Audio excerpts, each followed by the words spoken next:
আসসালামু আলাইকুম সম্মানিত দর্শক মণ্ডলী, আপনারা দেখতে পাচ্ছেন জীবন্ত শহীদ আমাদের মাসুদ ভাই, গরিবের বন্ধু, অসহায় দুস্থ মানুষের সহায়ক হিসেবে যিনি সর্বোচ্চ চেষ্টা করেন।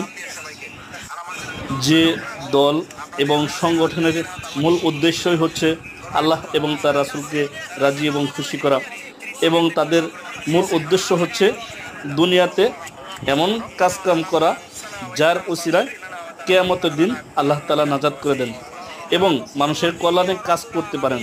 এই সংগঠনের একমাত্র উদ্দেশ্য হচ্ছে এটা।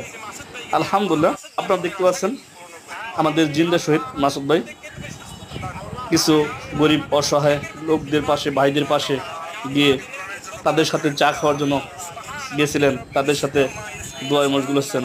আলহামদুলিল্লাহ, আলহামদুলিল্লাহ।